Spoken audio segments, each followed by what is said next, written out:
লিখিতভাবে পড়ে শুনিয়েছেন, আপনারা ইতিমধ্যেই শুনেছেন।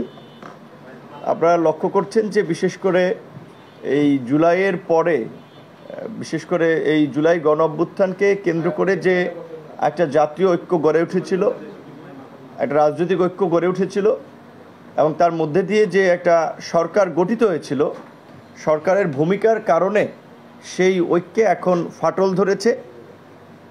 সরকারের সাথে রাজনৈতিক দলগুলোর একটা দূরত্ব এবং অনাস্থার সম্পর্ক তৈরি হয়েছে, যার কারণেই সাধারণ মানুষ তো বটেই, এখন রাজনৈতিক দলকেও তাদের যৌক্তিক অধিকারের জন্য রাস্তায় নামতে হচ্ছে, আন্দোলন করতে হচ্ছে। এবং সেই ক্ষেত্রে কিছু কিছু ক্ষেত্রে জনগণ ভোগান্তির শিকার হচ্ছে। এইটা কোনো রাজনৈতিক দলই চায় না যে তার কর্মসূচির মাধ্যমে জনদুর্ভোগ বা জনভোগান্তি তৈরি হোক। এটা আমাদের জন্য দুঃখজনক যে সরকারকে আমরা শুরুর দিকে সমর্থন দিয়েছিলাম, বা যেই সরকারের মাধ্যমে এই গণ অভ্যুত্থান পরবর্তী রাষ্ট্র সংস্কার এবং নতুন রাষ্ট্র বিনির্মাণের আমরা স্বপ্ন দেখেছিলাম, সেই সরকারের নিরপেক্ষতা আজকে প্রশ্নবিদ্ধ। তাদের বিতর্কিত ভূমিকা এবং মন্তব্য আজকে সমাজে নানানভাবে বিভাজন তৈরি করছে।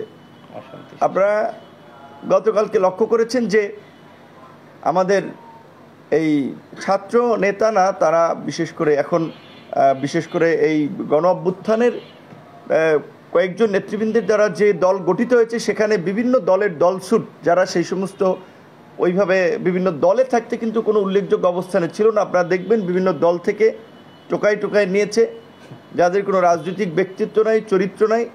এখন একটা নিউ প্ল্যাটফর্ম পেয়ে যেভাবে কথা বলছে, সেটা খুবই দুঃখজনক, রাজনৈতিক শিষ্টাচার বহির্ভূত এবং একটা বিদ্বেষপূর্ণ মন্তব্য, যেটা আসলে আমাদের এই জাতীয় ঐক্য এবং সংহতির ক্ষেত্রে একটা নেতিবাচক ভূমিকা পালন করছে। যে গতকালকে আমরা শুনলাম যে নতুন করে আসিফ নজরুল, সালেউদ্দিন মাহমুদ এবং ওয়াহিদুদ্দিন মাহমুদ তারা নাকি বিএনপির মুখপাত্র, বিএনপি সমর্থিত উপদেষ্টা, তাই তাদের পদত্যাগ চেয়েছে জাতীয় নাগরিক পার্টির একজন নেতা। তো এখন এই সরকারে তো সরাসরি জাতীয় নাগরিক পার্টির দুজন আছেন, মাহফুজ আলম এবং আসিফ মাহমুদ। তরুণদের দ্বারা মানুষ নতুন রাজনীতি চায়, নতুন দর্শন চায়, নতুন কিছু চায়। এই তাদের যে এই ওয়াহিদুদ্দিন মাহমুদ কিংবা সালেউদ্দিন মাহমুদ কিংবা আসিফ নজরুলকে নিয়ে কথা বলার আগে তাদের উচিত ছিল না যে আগে নিজেদের দলের লোককে সরকার থেকে পদত্যাগ করিয়ে তারপরে এই কথাটা বলা। এটি কেন বলেছেন আমরা জানি না। এখন এই সরকারে কোনো রাজনৈতিক দলের প্রতিনিধিত্ব আছে বলে আমাদের জানা নাই, কারণ আমাদের কাছে আলোচনা করে উপদেষ্টা পরিষদ গঠন করা হয় নাই, আমাদেরকে বলে নাই যে আপনারা নাম দেন। আমরা এটা জানি, বিএনপি জামাতের ক্ষেত্রেও সেম। বরঞ্চ আমাদের সাথে এই আলাপটি করা হয়েছিল যে এখন একটা ক্রান্তিকাল সময়, এই সময় দ্রুত আমাদের একটা সরকারে যাওয়া দরকার। আমরা আপাতত কিছু লোককে নিয়ে আনুষ্ঠানিকভাবে সরকার গঠন করি, পরবর্তীতে সবার সাথে আলাপ আলোচনা করে এটার কাঠামো এবং পরিবর্তন করা হবে বা সিদ্ধান্ত নেওয়া হবে। তো সেখানে এই আসিফ নজরুল, সালেউদ্দিন মাহমুদ কিংবা ওয়াহিদুদ্দিন মাহমুদের মতো সিনিয়র এই সরকারের মধ্যে যারা আছে উপদেষ্টা পরিষদ, তাদের মধ্যে মোটামুটি সিনিয়র ব্যক্তিত্বপূর্ণ ভারত্বপূর্ণ লোক এই তিনজন।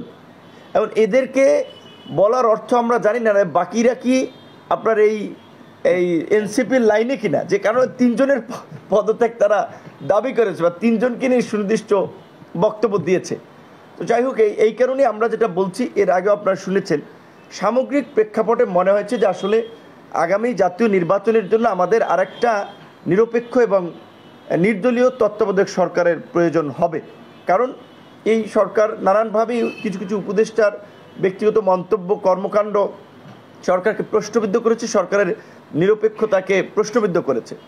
আমরা সরকারকে অনুরোধ করব, আহ্বান জানাবো যে এই যে ঢাকা উত্তরের সিটি কর্পোরেশনের প্রশাসক পদে ইশরাক হোসেনকে আদালত ডিরেকশন দিয়েছে, দক্ষিণের মেয়র পদে আদালত তাকে ডিরেকশন দিয়েছে, কিন্তু আপনারা লক্ষ্য করেছেন সেখানে এই এনসিপির উপদেষ্টা জনাব আসিফ মাহমুদ তিনি সেটার বিরুদ্ধে, তিনি তাকে বসতে দিতে চাচ্ছেন না বা শপথ পড়াতে চাচ্ছেন না। শেষ পর্যন্ত তারা আবার কোর্টে রিট করিয়েছেন এবং ইশরাক হোসেনের সমর্থকরা নগর ভবন থেকে শুরু করে এখন কাকরাইল যমুনার বিভিন্ন জায়গায় আন্দোলন করছে। তো এই আন্দোলনের দিকে ঠেলে দিল কে? সরকার। কারণ উপদেষ্টা সে পিচ্চি হোক আর বড় হোক, গ্রাজুয়েট হোক আর আন্ডার গ্রাজুয়েট হোক, সে তো উপদেষ্টা। নাবালক হোক আর সাবালক হোক, সে তো উপদেষ্টা। এখন সেই তো এই ক্রাইসিসটা তৈরি করলো। এই যে আজকে এখন একটা দলকে জনগণের মাঝে দেখানো হচ্ছে যে তারা জনদুর্ভোগ তৈরি করে মেয়র পদে বসতে কর্মসূচি পালন করছে। কিন্তু এই পরিস্থিতিটা তো সরকার এবং উপদেষ্টা, এই উপদেষ্টা তৈরি করলো। এই রকমের ব্যক্তিগতভাবে যাদের বিদ্বেষ রয়েছে তারা তো উপদেষ্টা পদে থাকতে পারে না।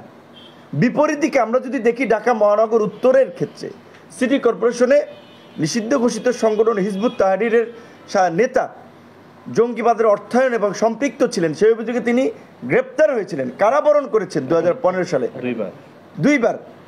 এবং ওখান থেকে মুক্ত হয়ে যেটা আমরা দেখেছি, ওই শাহেদের মতো, বাটপার শাহেদের মতো, আপনারা দেখেছেন না বঙ্গভবন গণভবনে একদিনে গেছে 3-4টা পাঞ্জাবি নিয়ে, পাঞ্জাবি চেঞ্জ করে বিভিন্ন মানুষের সাথে ছবি তুলে। ঠিক একইভাবে আওয়ামী লীগের নেতাদের সাথে হাসান মাহমুদ, কৃষিমন্ত্রী আব্দুর রাজ্জাক, স্পিকার, বিভিন্ন মানুষের সাথে ছবি তোলা, প্রোগ্রামে যাওয়া, তিনি আওয়ামী লীগের লোক এটা প্রমাণ করার চেষ্টা করেছেন।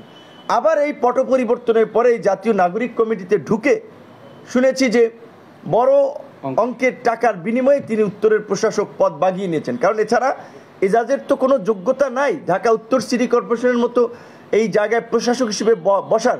সে সাবেক সচিবও না, বিচারপতিও না, আমলাও না, বড় কোনো রাজনৈতিক নেতাও না। তাহলে তিনি কোন ক্রাইটেরিয়া ওখানে গিয়েছেন? আর এই ধরনের একজন ব্যক্তিকে নিয়োগের মাধ্যমে আমরা যেটা দীর্ঘদিন ধরে নানানভাবে শুনে আসছি যে সরকার উগ্রপন্থীদেরকে পৃষ্ঠপোষকতা করছে, উগ্রপন্থীদেরকে স্পেস দিচ্ছে। তো এইটাই তো প্রমাণিত হয় তাহলে এজাজের নিয়োগের মাধ্যমে। তো এই জায়গা থেকে আমরা খুব উদ্বিগ্ন যে সরকার এরকম আরও বিভিন্ন পর্যায়ে এরকম উগ্রপন্থীদের এই নিষিদ্ধ কার্যক্রমের সাথে জড়িতদেরকে কোথায় কোথায় বসিয়েছে। যেই কারণে আমরা বলেছি যে এই উত্তরের প্রশাসক নিয়োগ থেকে শুরু করে, যেহেতু একেবারেই তাদের রাজনৈতিক দ্বন্দ্ব, রাজনৈতিক স্বার্থের বিষয়গুলো সামনে এসেছে তাদের কথাবার্তা কাজের মাধ্যমে, সেই কারণে এই দুই ছাত্র উপদেষ্টার পদত্যাগটা সরকারের জন্য খুবই প্রয়োজন। জনগণের মাঝে সরকারের আস্থা ফেরাতে খুবই দরকার। তাই আমরা প্রফেসর ডক্টর মোহাম্মদ ইউনূসকে অনুরোধ জানাবো, অনতিবিলম্বে আপনি এই ছাত্র উপদেষ্টাদেরকে অপসারণ করুন এবং সরকারের নিরপেক্ষতা নিশ্চিত করতে যেই প্রশ্নগুলো উঠছে সেগুলোর একটা সুরাহার দিকে আপনাকে যেতে হবে। আজকে যেই নির্বাচন কমিশন সকল দলের সাথে আলোচনা করে নেওয়া হলো, আমরা নাম দিয়েছি, আমাদের সাথে আলোচনা করা হলো, বিএনপির সাথে, জামাতের সাথে, এই ছাত্রদের সাথে, সবার সাথে কিন্তু আলাপ আলোচনা করে আমরা ওনাদের সাথে 2 দফায় কথা বলেছি। অত্যন্ত ভালো মানুষ, তাদের সেই ভীষণ আমরা দেখতে পাচ্ছি নির্বাচনী রোডম্যাপ নিয়ে তারা কাজ করছেন অলরেডি। সেখানে এই নির্বাচনকে পেছানোর জন্য একটা ষড়যন্ত্র করছেন, এই নির্বাচন কমিশনের সামনে কর্মসূচি পালন করছেন। আরে ভাই, তোমাদের তো নিবন্ধন হয় না, একটা অনিবন্ধিত দল তো নির্বাচন কমিশনের হিসাব নিকাশই নাই। সেখানে আপনারা দেখেছেন যে নির্বাচন কমিশনের সামনে গিয়ে তারা কর্মসূচি করছে, নির্বাচন কমিশন ঘেরাও করা হুমকি দিচ্ছে, তাদেরকে নিয়ে নানা ধরনের কথাবার্তা বলছে। তারা নিবন্ধিত হোক, তারপরে নির্বাচন কমিশনে যাবে, আর তারপরেও তো ছাত্র প্রতিনিধি হিসেবেও তো এই নির্বাচন কমিশন গঠনে তারা মতামত দিচ্ছে। তাহলে কীভাবে তারা তার পদত্যাগ চায়? এবং গতকালকে সেনা প্রধান স্পষ্ট বক্তব্য দিয়েছেন, আমরা তাকে ধন্যবাদ জানাই। এই জুলাই গণ অভ্যুত্থান শুরু থেকেই আমরা, বিশেষ করে এই 5ই আগস্ট থেকে 3 আগস্ট থেকে আমরা দেখেছি জনগণের প্রতি সেনাবাহিনীর একটা ইতিবাচক মনোভাব, এবং সেনাবাহিনী বা সামরিক বাহিনী শেষ পর্যন্ত এই গণ অভ্যুত্থানের সাথে ছিল বিধায়ী কিন্তু আমরা একটা সফল গণ অভ্যুত্থানের মধ্য দিয়ে ফ্যাসিবাদকে উৎখাত করতে চেয়েছি। আজকে কয়েকদিন পরপরই এই তথাকথিত বুদ্ধিজীবী এবং এই অতি পণ্ডিত 2-1জন ছাত্র নেতা সেনাপ্রধানকে সরাতে হবে, ওইদিকে কর্মসূচি দিতে হবে, নানান ধরনের কথাবার্তা বলে সামরিক বাহিনী তো একটা বিশৃঙ্খলা সৃষ্টিতে তারা বেশ কয়েকবার পায়তারা করেছে। এর মধ্যে দিয়ে তারা কি করতে চায় আমরা জানতে চাই। তারা কি দেশকে আর একটা গৃহযুদ্ধের দিকে ঠেলে দিতে চায়? সামরিক বাহিনী তো এই গণ অভ্যুত্থানের সাথে ছিল। হাসিনা পালিয়ে যাওয়ার পরে এই সেনা প্রধানই তো সব রাজনৈতিক দলগুলোর সাথে আলাপ আলোচনা করে আপনার কিভাবে সংকট নিরসন করা যায় সেই উদ্যোগ নিয়েছিলেন। তাহলে কেন এখন তাকে ভিলেন বানানো হচ্ছে? কেন তাকে বিতর্কিত করা হচ্ছে? এর কারণ সুস্পষ্ট। এই তথাকথিত ছাত্র নেতা এবং তথাকথিত দু চারজন বুদ্ধিজীবী এরা আরেকটা বিশৃঙ্খলা করতে চায় ৭৫-এর মতো। আপনারা দেখেছেন সেই সময় পাল্টা রাজনৈতিক অস্থিরতা দেশকে ওই রকম একটা সংকটের দিকে নিয়ে যেতে চায়। তাই আমরা মনে করি জাতীয় নির্বাচনের রোডম্যাপ ঘোষণা করাটা এখন সময়ের দাবি। জাতীয় নির্বাচন যত দীর্ঘায়িত হবে সংকট তত বাড়বে। দেশি বিদেশি বিনিয়োগকারীরা আমাদেরকে প্রশ্ন করে, ভাই আমরা ব্যবসা বিনিয়োগ করব কার উপরে ভরসা করে, কে আমাদের সুরক্ষা দেবে? এমনকি আমরা দেখতে পেলাম যেখানে এই ফ্যাসিস্ট হাসিনা দেশ বিক্রি করে দেশের স্বাধীনতা সার্বভৌমত্বকে ক্ষুণ্ণ করে তারা আপনার ক্ষমতায় থাকতে চেয়েছিল, তিনি এই আপনার বিদেশি প্রতিষ্ঠানকে চট্টগ্রাম বন্দর দেওয়ার উদ্যোগ নিয়েছিলেন।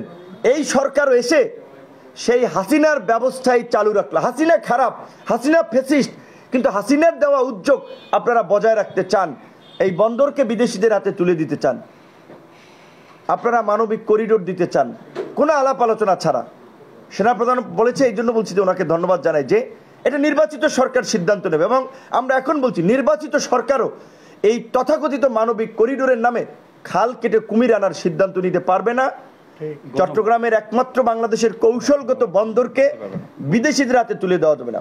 প্রয়োজনে আপনি টেকনোলজি আনেন, টেকনিক্যাল এক্সপার্ট আনেন, বিশেষজ্ঞ আনেন, উচ্চ বেতনে তাদেরকে নিয়োগ করেন, নিজস্ব অপারেটর দেশীয় প্রতিষ্ঠান দ্বারা বন্দরকে পরিচালনা করুন এবং নির্বাচনী রোডম্যাপ দ্রুত সময়ের মধ্যে একটা পরিষ্কার রোডম্যাপ দিয়ে ব্যবসায়ী, আমলা, রাজনীতিবিদ, প্রশাসন, সমাজের সর্বশ্রেণীর মাঝে একটা স্বস্তি দেন। নির্বাচনী রোডম্যাপ ছাড়া এই স্বস্তি আসবে না। প্রশাসন অনেক ক্ষেত্রেই কাজ করছে না, আস্থা পাচ্ছে না, কারণ যাকে তাকে ফ্যাসিবাদের দোসর বানিয়ে দিচ্ছে, যার তার বিরুদ্ধে আন্দোলন করছে, যাকে তাকে লাঞ্ছিত করছে। সেদিন মধ্যরাতে দেখেছেন যে এই কতিপয় ছাত্র নেতা তারা এখন বৈষম্য বিরোধী নেতা, বিশাল বিপ্লবী, কিন্তু আগে করেছে ছাত্রলীগ। এখন তারা একজন ব্যবসায়ীর বাসায় আপনার হানা দিয়েছে যে তারা তাকে গ্রেপ্তার করবে, টেনে হিচড়ে নামাবে। তুমি কে? তোমাকে কি আইন শৃঙ্খলা বাহিনীর দায়িত্ব দেওয়া হয়েছে মধ্যরাতে একজনের বাসায় গিয়ে তার আপনার টেনে হিচড়ে নামানো, তাকে গ্রেপ্তার করানো? ফ্যাসিবাদের দোসর কারা কারা এই গুম খুন গণহত্যায় জড়িত এর একটা তালিকা দরকার। ইউনিয়ন পর্যায় থেকে শুরু করে জেলা, উপজেলা সব জায়গায় একটা তালিকা করে তাদের গ্রেপ্তারের অভিযান পরিচালনা করা দরকার। একটা তালিকা প্রশাসনের কাছে থাকা দরকার। না হলে ওই যে আব্দুল হামিদকে ছেড়ে দিবে, নুসরাত ফারিয়াকে আটক করবে এবং সেইটা সমাজে নানান ধরনের একটা প্রতিক্রিয়া সৃষ্টি করবে, এগুলো দেশের জন্য ভালো না, এগুলো সুখকর কিছু হচ্ছে না। আমরা খুব উদ্বিগ্ন হচ্ছে এই কারণে যে আমরা এত স্যাক্রিফাইস করে লড়াই সংগ্রাম করে এই পট পরিবর্তন করলাম, কিন্তু আমরা এখন দেখতে পাচ্ছি কতিপয় ব্যক্তির জন্য, কিছু মানুষের ক্ষমতার লোভের কারণে আর একটা নৈরাজ্য দেশে তৈরি হতে যাচ্ছে। সেই কারণে আমরা প্রধান উপদেষ্টাকে বলবো, এই নৈরাজ্য থেকে দেশকে আপনি রক্ষা করুন। আপনি একজন সম্মানিত ব্যক্তি, এই সমস্ত পোলাপানগুলো আপনারা অসম্মানিত করবে, আপনাকে অসম্মানের দিকে নিয়ে যাচ্ছে। আপনি তাদেরকে যেই মাথার উপরে তুলে দিচ্ছেন যে ছাত্র আমার নিয়োগকর্তা, আপনি যদি ওই জায়গায় থাকেন তারা আপনাকে ডুবাবে, দেশকেও ডুবাবে, কিন্তু আমরা সেটা হতে দিব না। তাই আমরা পরিষ্কারভাবেই বলছি, আমরা অনতিবিলম্বে নির্বাচনের একটা সুনির্দিষ্ট রোডম্যাপ চাই এবং নির্বাচনী রোডম্যাপের বিষয়ে সরকারের পক্ষ থেকে কোনো সুনির্দিষ্ট দিক নির্দেশনা না আসলে অনতিবিলম্বে আমরা সকল রাজনৈতিক দলগুলোর সাথে আলাপ আলোচনা করে প্রয়োজনে আমরা আবার রাজপথে নামবো নির্বাচনী রোডম্যাপের দাবিতে। সবাই ভালো থাকবেন, সুস্থ থাকবেন। আল্লাহ হাফেজ। ঠিক আছে, থ্যাংক ইউ সবাইকে। অনেক